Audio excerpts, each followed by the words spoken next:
नमस्कार दोस्तों, आप सभी का स्वागत है देवेंद्र क्लासेस यूट्यूब चैनल में। टॉपिक जैसा कि आपको बताया, इससे पहले जो क्लास हमने डाली है वो जनगणना की डाली है, जनगणना और जनसंख्या की पार्ट फर्स्ट, जो 2011 में जनगणना हुई थी।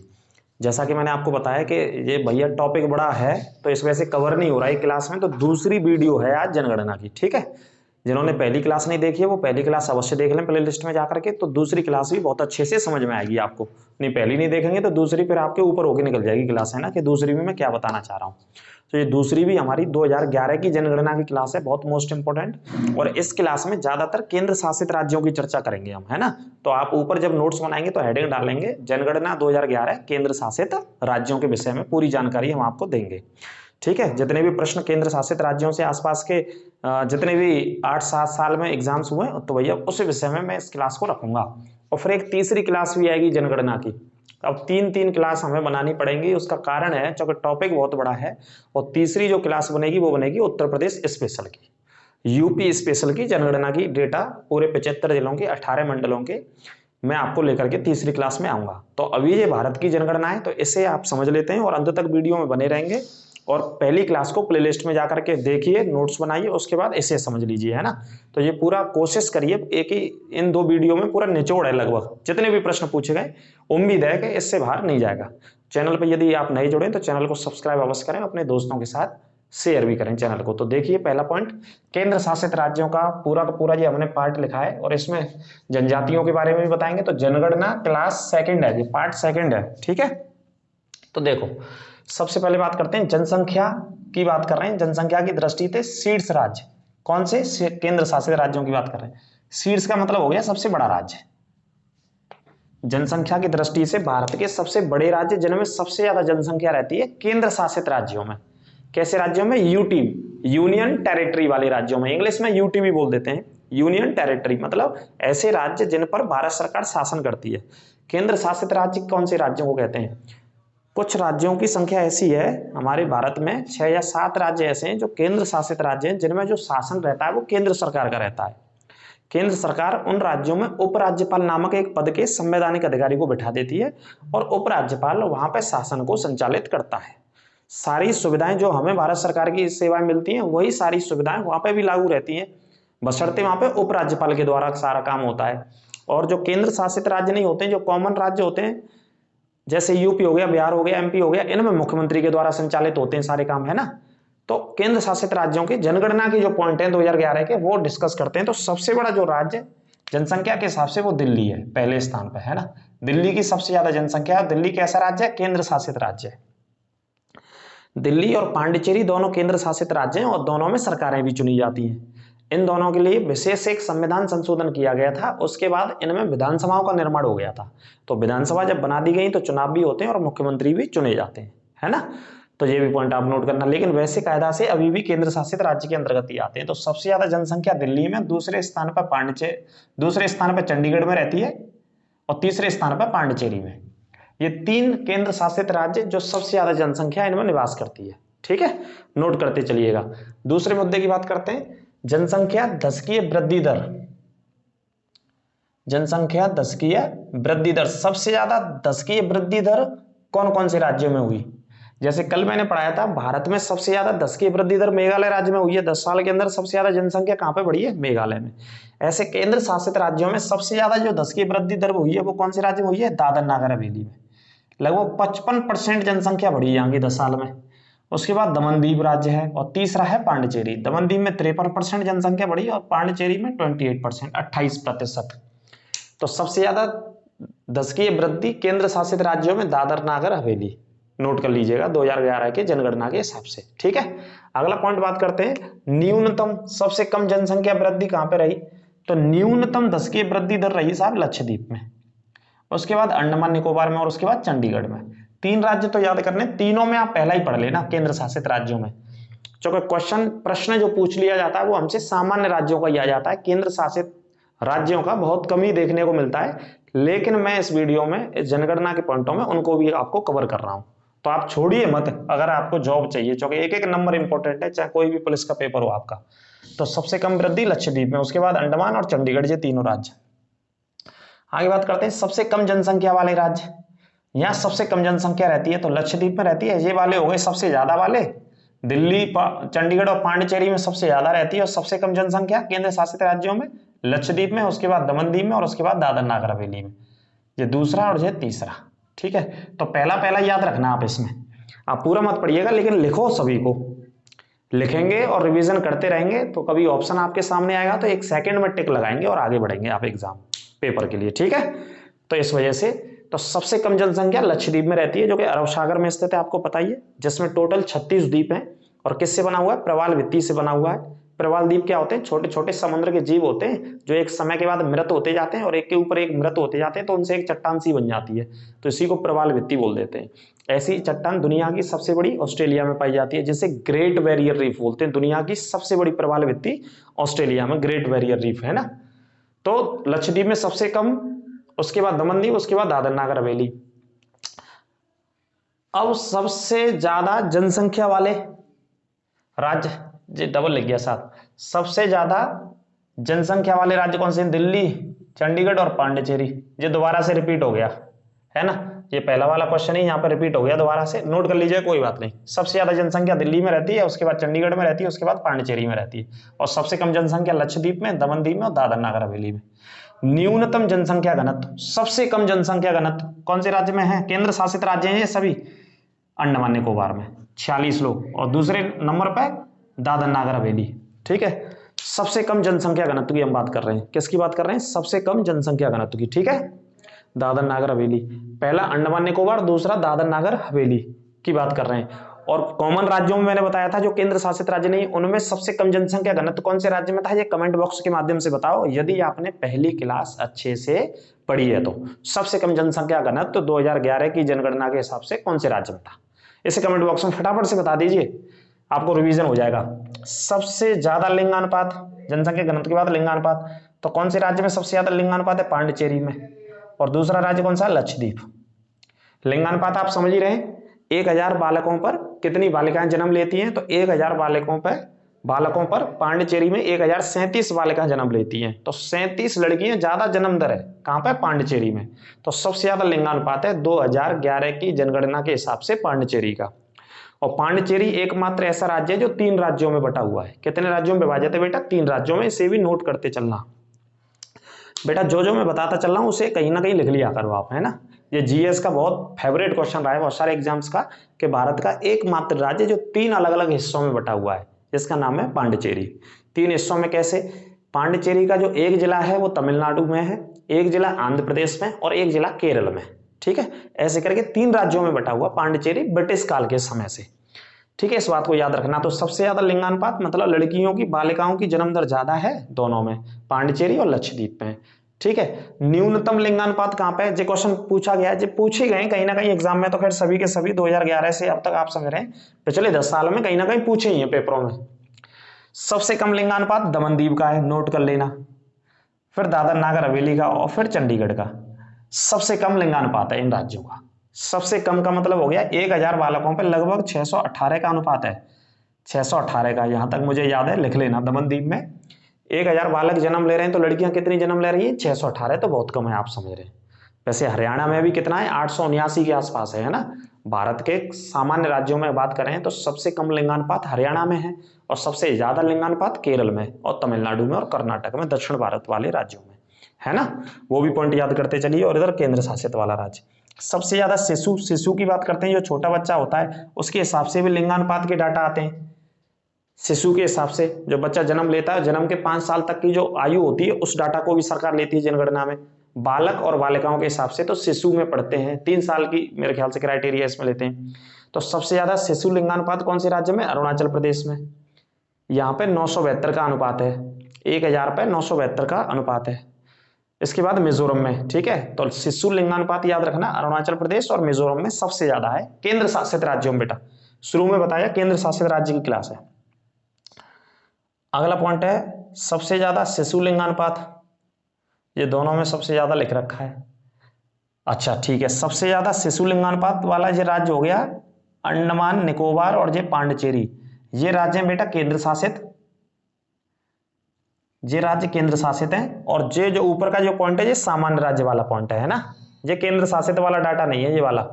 सबसे ज्यादा शिशु लिंगानुपात अरुणाचल प्रदेश और मिजोरम। ये सामान्य जो कल वाली क्लास पढ़ाई थी उसमें से पॉइंट यहाँ पे लिख गया एक।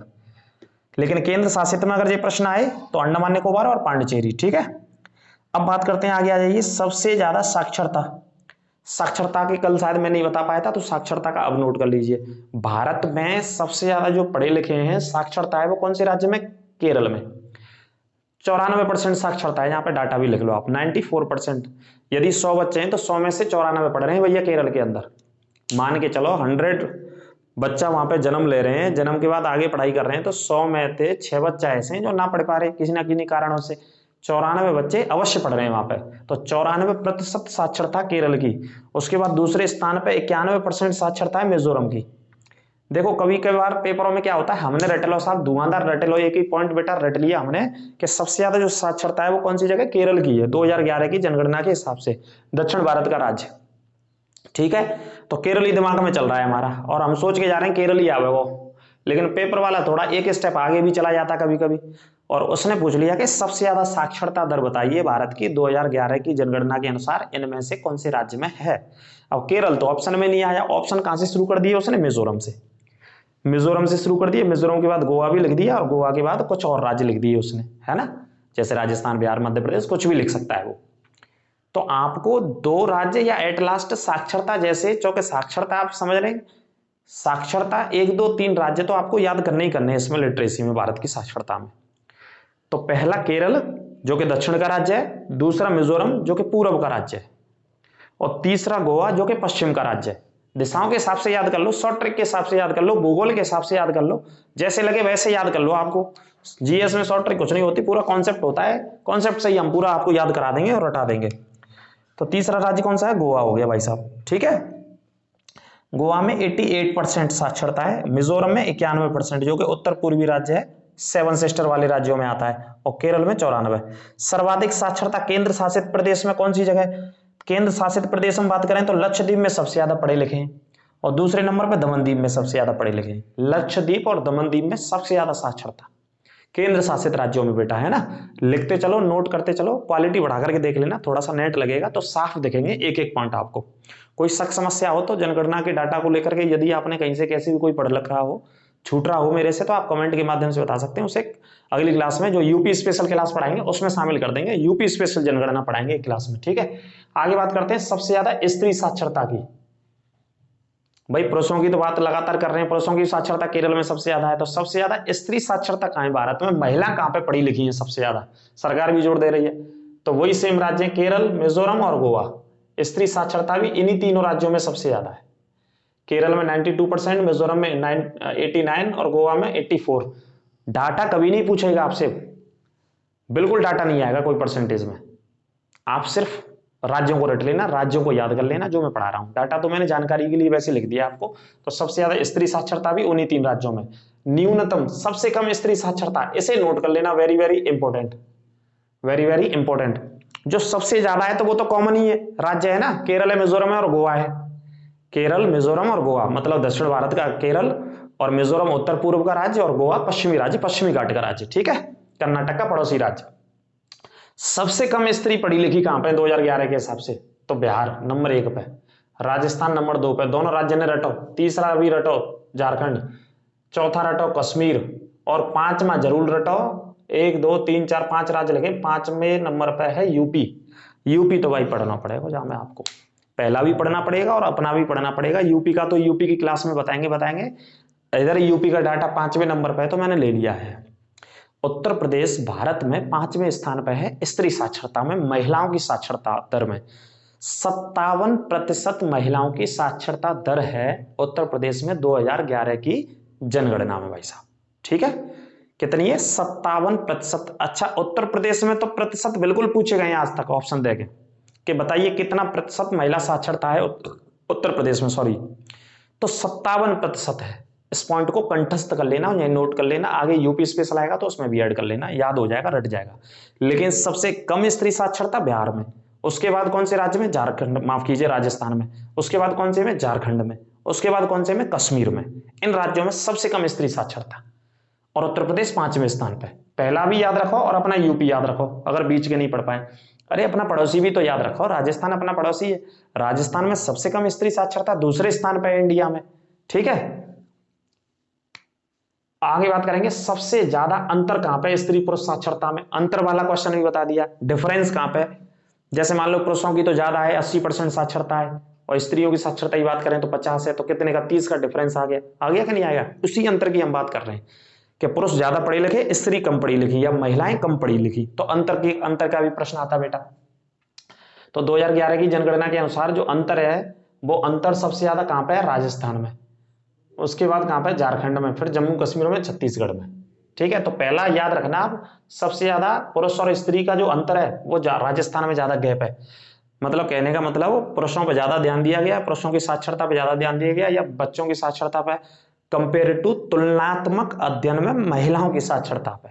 इस वजह से ज्यादा अंतर कहां पे, भारत में, राजस्थान में स्त्री पुरुष की साक्षरता में। और फिर झारखंड जम्मू कश्मीर।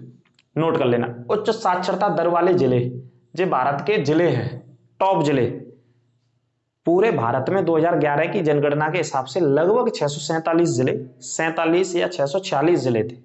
कितने जिले हैं पूरे भारत में, 647 जिले। और गांव कितने, 6,40,000 गांव हैं। नोट कर लेना आप, 2011 का ही डाटा है बेटा जी, क्योंकि प्रश्न हमसे जो पूछेगा वो जनगणना का ही आएगा, वो डाटा का ही आएगा, जो सरकार के डाटा जो जारी किए थे अंतिम रूप से, ठीक है। तो सबसे ज्यादा जो साक्षरता है, यदि जिले में पढ़ लें हम जाए ऑल ओवर इंडिया में, तो जिला है सरचिप, जिला है मिजोरम में पड़ता है, और दूसरा भी जिला अजावल है, ये भी मिजोरम का है। दोनों जिले टॉप पे हैं इंडिया में, दोनों जिले टॉप पे हैं। 98 मतलब 100 लोगों में थे 98 लोग पढ़े लिखे हैं भैया, 97 लोग पढ़े लिखे हैं मिजोरम के अंदर, इन जिलों के अंदर। मिजोरम के एक जिले का नाम सरचिप और दूसरे का नाम अजावल। जिलों में बात कर रहा हूं इस पॉइंट को, है ना। तो नोट कर लेना, डिस्ट्रिक्ट वाला पॉइंट है ये। न्यूनतम साक्षरता दर सबसे कम अगर इंडिया में बात करें तो सबसे कम अलीराजपुर जो मध्य प्रदेश को है, 37% साक्षरता है, 37.22% है यहाँ पे, मध्य प्रदेश का जिला है। सबसे कम 647 जिले में अगर जिला उठाएं हम इंडिया का, तो अलीराजपुर मध्य प्रदेश में स्थित एक जिला है, जनपद है, वहां पे 100 में थे 37 ही आदमी पढ़े लिखे मिला के। और सबसे ज्यादा मिजोरम में, और मिजोरम वैसे भी याद रखना, वैसे भी साक्षरता में सबसे आगे है मिजोरम, है ना। उत्तर पूर्वी भारत के राज्यों को आप इसे पढ़ के ये अनुमान लगा सकते हैं कि वहां शैक्षिक व्यवस्था अच्छी खासी है, या शिक्षा के स्तरों पर विशेष ध्यान दिया जाता है, या हर दूसरा व्यक्ति वहां पढ़ाई लिखाई कर रहा है, चूंकि डाटा बता रहे हैं, ठीक है, 2011 की जनगणना के। अब बात करते हैं, ये पॉइंट हो गए तो इन्हें नोट कर लेना। कोई दिक्कत हो तो कमेंट के माध्यम से बता देना, उसे हम क्लियर कर देंगे आगे, अगर कोई छूट भी रहा होगा तो, है ना। अनुसूचित जाति भारत में कितनी रहती है 2011 की जनगणना के हिसाब से। कुछ डाटा मैंने जनजातियों के ले लिए हैं, जो कि जीके का पार्ट है, ज्योग्राफी का पार्ट है, वैसे भूगोल की क्लास पढ़ानी है मुझे अभी तो। अनुसूचित जाति जो जनजातियों को लेकर के कौन से राज्य में कहां रहती है, कौन से राज्यों में नहीं रहती है, जनजातियां आनी है बहुत सारी। जैसे मिसमी एक जनजाति है, और मिसमी एक पहाड़ी का भी नाम है। मिसमी जनजाति कहाँ रहती है, मिसमी जनजाति अरुणाचल प्रदेश में, और मिसमी पहाड़ियां भी कहाँ है, अरुणाचल प्रदेश में। जैसे गारो एक जनजाति है, गारो एक पहाड़ी का भी नाम है ना। खासी एक जनजाति है, खासी पहाड़ी का भी नाम है। जयंती एक जनजाति है, जयंती एक पहाड़ी का भी नाम है। संथाल एक जनजाति है, संथाल एक पठार का भी नाम है, पर्वतीय हिस्से का भी नाम है। तो भारत की भौगोलिक स्थिति के आधार पर जहाँ जहाँ अलग अलग पठार हैं, या भारत के भूमंडल में पर्वत और पहाड़ हैं, जिन पहाड़ियों पर लोग निवास करते आ रहे हैं एक प्राचीन समय से, वो नाम या वो लोगों के समुदाय उसी नाम से जाने जाते हैं भारत में।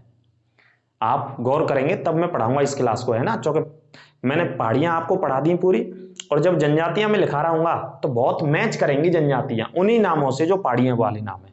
इसी से जीएस आपको याद होगी बहुत अच्छे से, ठीक है। तो अनुसूचित जाति कितने लोग रहते हैं भारत में 2011 के हिसाब से, 16% टोटल पूरे भारत में। पूरे भारत में अनुसूचित को मतलब जो एससी कैटेगरी बोलते हैं, शेड्यूल कास्ट, 16% जनसंख्या पूरे ऑल ओवर इंडिया में 2011 की जनगणना के हिसाब से। अगला पॉइंट है, सबसे ज्यादा एससी जनसंख्या वाले जिले बता दो, माफ कीजिए राज्य बता दो। सबसे ज्यादा एससी जनसंख्या रहते कौन से राज्य में, कौन से राज्य में रहते थे। चूंकि जी पहला स्थान यूपी को है तो याद करना है, सबसे ज्यादा यूपी में, दूसरे नंबर पर बंगाल और तीसरे नंबर पर बिहार। इनमें सबसे ज्यादा एससी की जनसंख्या रहते हैं। डाटा कौन सा, 2011 की जनगणना के हिसाब से। आगे बात करते हैं, सबसे ज्यादा एससी की जनसंख्या पूछता है एग्जाम में, एससी की जनसंख्या, लेकिन क्या है प्रतिशत में। प्रतिशत में पूछ लेता है कभी कभी, तो प्रतिशत में सबसे ज्यादा पंजाब में, हिमाचल में, फिर यूपी में तीसरे नंबर पे। यहाँ प्रतिशत में यूपी तीसरे पे और पहला है पंजाब। तो पहला पंजाब भी याद रखिए, मैंने देखा पेपरों में कि पंजाब भी पूछ लिया गया कहीं ना कहीं कि प्रतिशत में बताओ कौन सा राज्य ज्यादा है, तो पंजाब राज्य ज्यादा है। अब ऐसे कुछ राज्य हैं जिनमें कोई भी ऐसी जनसंख्या नहीं है, इन्हें तो कंटेस्ट कर लेना बेटा, छाप लेना और दिमाग में लिख लेना। भारत के ये राज्य हैं 2011 की जनगणना के हिसाब से, इनमें कोई भी ऐसी समुदाय नहीं रहता है, कोई भी शेड्यूल कास्ट जनसंख्या या जाति, माफ कीजिए, नहीं रहती। जनजाति तो दूसरा एसटी हो जाएगा, ऐसी जनसंख्या नहीं रहती। कौन सी नहीं रहती है बेटा? एससी। तो देखो कौन सा है, अरुणाचल, नागालैंड, अंडमान निकोबार और लक्षद्वीप। ये 4 राज्य हैं, चारों ने लिख लिए नोट करके, चारों को नोट करके लिख लेना। वर्ष 2011 की जनगणना के अनुसार इन 4 राज्यों में कोई ऐसी जनसंख्या नहीं पाई गई थी, तो इसके डाटा नहीं आए सरकार के पास। ठीक है, नोट कर लेना। अब बात करते हैं एसटी जनसंख्या की। एसटी मतलब अनुसूचित जनजाति। जिस शब्द क्या जुड़ जाएगा यहाँ, जनजाति हो जाता है। तो सबसे ज्यादा एसटी जनसंख्या कहां पर रहती है? मध्य प्रदेश में नंबर 1, दूसरे पे महाराष्ट्र और तीसरे पे उड़ीसा। सबसे ज्यादा एसटी जनसंख्या मध्य प्रदेश, महाराष्ट्र और उड़ीसा में निवास करती है बेटा, है ना। नोट करते चलो, तो इनको भी लिख लेना। अब आगे बात करते हैं धार्मिक अल्पसंख्यक समुदाय।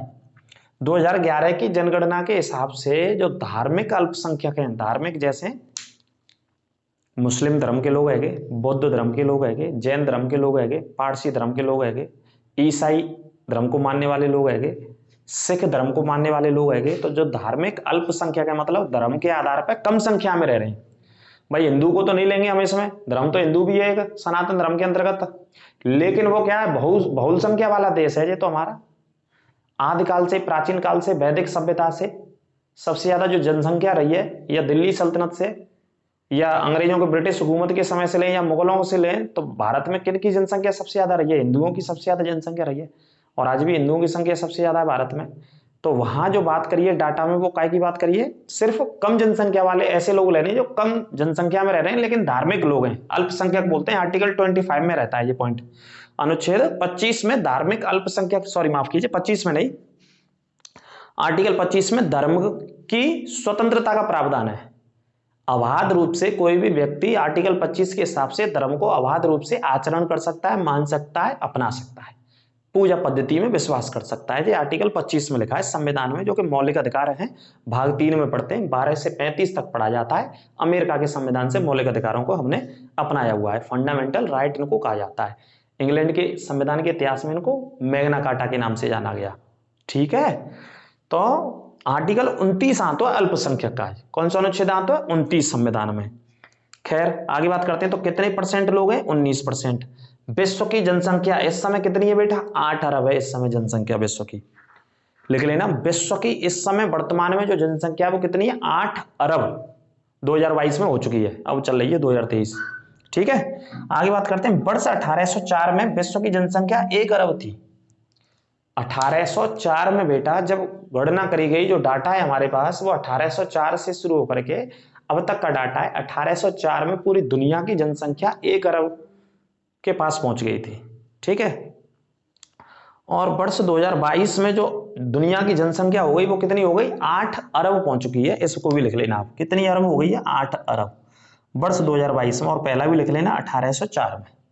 ठीक है, तो ये केंद्र शासित राज्य भारत में, और कुछ जनजातियों के विषय में भी मैंने बताया है। जातियों के विषय में कौन से राज्य में कम जनसंख्या, ज्यादा, स्त्री साक्षरता, साक्षरता भी बता दिया। ठीक है, और केंद्र शासित राज्यों का विशेष बताया मैंने इसमें, उनको आप एक एक ही राज्य याद रखना बस। सबसे ज्यादा जनसंख्या घनत्व कौन से में? सबसे कम जनसंख्या घनत्व। सबसे ज्यादा जनसंख्या घनत्व कौन से केंद्र शासित राज्य में? दिल्ली में, क्योंकि दिल्ली में जनसंख्या सबसे ज्यादा रहता है और सबसे बड़ा जनसंख्या वाला राज्य है, तो जनसंख्या घनत्व भी कहाँ होगा? दिल्ली में होगा सबसे ज्यादा। अगर आप दिल्ली जाएंगे और घूमे ही होंगे आप, बहुत सारे हमारे व्यूअर्स सब्सक्राइबर्स जो भी तैयारी कर रहे हैं, तो वहां का होगा 1 किलोमीटर के एरिया में आप जाएंगे तो आप मिलेगी कि जनसंख्या कितनी रह रही है आसपास के इलाकों में दिल्ली में, तो सबसे ज्यादा है। और सबसे कम जनसंख्या घनत्व की बात करें तो मैंने आपको यहाँ पे राज्य लिखाए हुए हैं। अंडमान निकोबार हो गया सबसे कम, 46 लोग रहते हैं अंडमान निकोबार में। सिर्फ 1 किलोमीटर के एरिया में अंडमान निकोबार में कितने लोग रहते हैं? 46 लोग रहते हैं। ठीक है, और सबसे ज्यादा कहाँ पे रहते हैं? दिल्ली में रहते हैं। जनसंख्या भी दिल्ली की सबसे ज्यादा है। और सबसे ज्यादा 10 साल में जनसंख्या कौन से राज्य में बढ़ गई? 10 साल में सबसे ज्यादा बढ़ गई दादर नागर हवेली में, 55% बढ़ गई। है ना, एक बार रिवीजन कर लो, चलो फटाफट करा देता हूं। तो सबसे ज्यादा जनसंख्या दिल्ली में, सबसे ज्यादा दशकीय वृद्धि दर दादर नागर हवेली में, सबसे कम दशकीय वृद्धि दर लक्षद्वीप में, मतलब 10 साल में जो कम वृद्धि भई वो लक्षद्वीप में भई, सबसे कम जनसंख्या वाले लक्षद्वीप, और सबसे ज्यादा जनसंख्या वाले वही दिल्ली और चंडीगढ़ पांडिचेरी, ये करा दिया मैंने। सबसे कम जनसंख्या घनत्व तो अंडमान निकोबार और दादर नागर हवेली में। सबसे ज्यादा लिंगानुपात पांडिचेरी में, रट लेना इस बात को। तो इधर कहां पे, केरल में सबसे ज्यादा, और केंद्र शासित राज्यों में सबसे ज्यादा लिंगानुपात पांडिचेरी में 1037, है ना। और लक्षद्वीप सबसे कम लिंगानुपात कहाँ है, दमनदीप। जे भी लिखने योग्य प्रश्न जरूर लिखी हो जाए। 1000 बालकों पे 618 बालिकाएं यहाँ पे जन्म लेते भैया।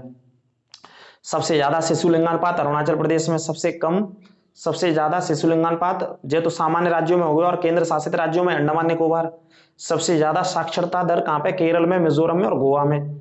और सर्वाधिक साक्षरता केंद्र शासित राज्यों में कौन से राज्य में, लक्षद्वीप में। सबसे ज्यादा साक्षरता केंद्र शासित राज्य का प्रश्न आएगा तो आंसर लगेगा लक्षद्वीप। और स्त्री साक्षरता भी सेम उन्हीं राज्यों में, लेकिन सबसे कम स्त्री साक्षरता कहां पे बेटा, बिहार में। और दूसरा कौन सा, राजस्थान। तीसरा झारखंड, चौथा कश्मीर, और पांचवा है यूपी। यूपी में स्त्री साक्षरता कितनी है, 57%। इसे आप ब्रैकेट में लिख लीजिएगा अच्छे से, ठीक है। और बाकी के अंतर राजस्थान में है ही, और जिले मैंने बता दिए, और जो बस पूरा पॉइंट बताया। कोशिश करिए मैंने इसमें कवर करने की, फिर भी अगर कोई दिक्कत आपको समस्या लगे तो आप भैया कमेंट बॉक्स के माध्यम से अवश्य बता सकते हैं। और आपसे आग्रह निवेदन है, इसी तरीके से आप पढ़ते रहो, नोट्स अवश्य बनाते रहो, ज्योग्राफी के क्लास के भी और करंट अफेयर्स के क्लास के भी जो मैं पढ़ा रहा हूँ, और स्टैटिक जीके के क्लास के भी जो भी यूट्यूब पे मैं पढ़ा रहा हूँ, उसका आप नोट्स बनाते चलिए। ये पूरे उम्मीद से मैं आपको बता रहा हूँ कि बेटा फायदा होगा बहुत। जहां भी जीएस का रोल होगा वहां तो तुम्हें 100% फायदा होगा सारी क्लासों के बाद। और उत्तर प्रदेश पुलिस हो, चाहे दिल्ली पुलिस हो, चाहे कोई भी स्टेट एग्जाम हो, चाहे दरोगा की भर्ती हो, जरूर 100 दरोगा की भर्ती में 100 नंबर की बेटा जीएस आते वहां में। हालांकि पॉलिटी आता है, लेकिन जीएस जेऊ आते वहां में। तो 9,500 जगह आनी है, जैसा कि भर्ती बोर्ड ने बताया, तो उसके लिए भी आप तैयार रहिए। मतलब कभी मत छोड़िए, कसर मत छोड़िए, आप अभी से नोट्स बनाते चलिए, जिससे कि आने वाले समय में यदि वैकेंसी, जब बम्पर वैकेंसी आएंगी, चुनाव से पहले पेपर भी होने वाले होंगे लोकसभा के चुनाव से, तो तुम्हें दिक्कतों का सामना नहीं करना पड़ेगा, क्योंकि आपके पास पहले से मैटर होगा, नोट्स होंगे पहले से। इधर उधर भटकने की कहीं पे चैनलों पर जरूरत और आवश्यकता नहीं होगी, ठीक है। तो आप पढ़ते रहिए, चैनल को शेयर करते रहिए मित्रों के, दोस्तों के साथ। अगली क्लास में आपसे फिर मुलाकात करेंगे, और स्वस्थ रहिए, अपना ख्याल रखिए। नमस्कार।